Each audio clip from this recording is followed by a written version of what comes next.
Hello! Yan. Tatanim tayo ng bonsai material. Yan. Paano, para sa mga baguhan, kung paano basic na pagtatanim ng isang bonsai material. Yan. Yung ating training pot, may mga butas sa gilid. Yan. Kasi para pag pinatong sa lupa, kaya nasa gilid po yung ginagawa kong butas. Yan. Para hindi magbabarahan ng putik. Yan. Tapos tali. Yan. Tapos screen para sa mga butas. Ayan po. Basic lang po to, basic.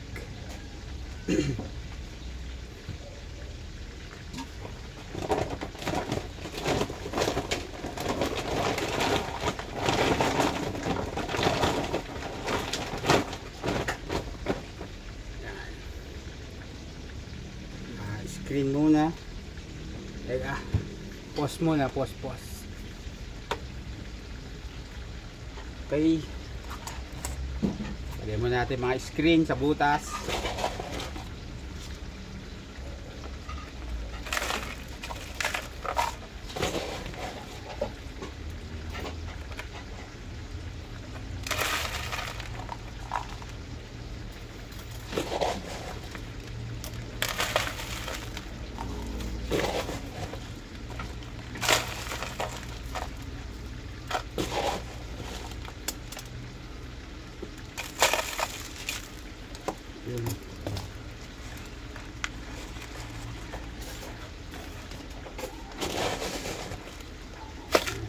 Tapos yung pinakagitna nakatumpok.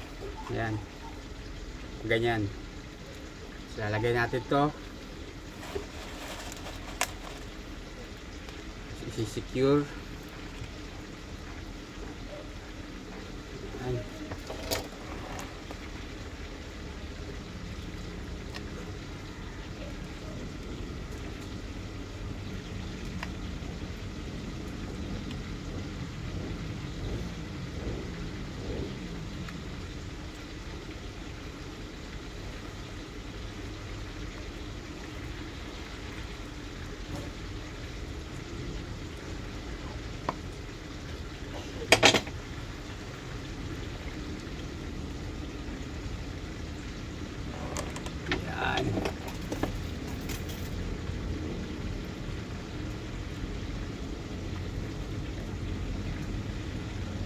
Para iwas uga. Ayan.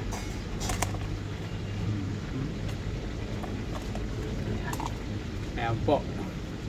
Kasi baka may mga bisita tayo, uugain yung bonsai natin.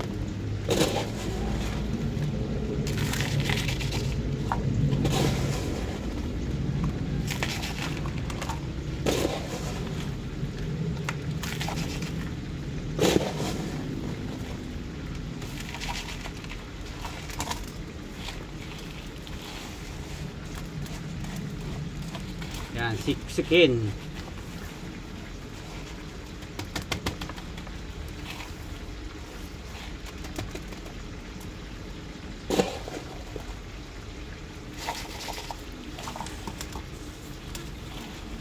Yan.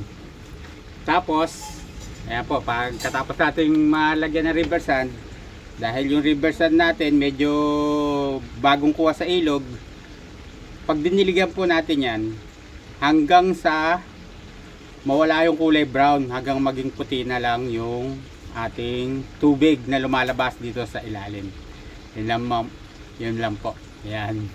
Sana nakapagbigay na naman tayo ng basic tip sa pagtatanim ng bonsai material. Ayan. Kailangan po talaga ang river sand hinuhugasan. Malinis, kulay na, lalo na po yung yung bagong kuha sa ilog. Kailangan ay wala yung putik-putik. Minsan brown, minsan maitim. Ay lamang po.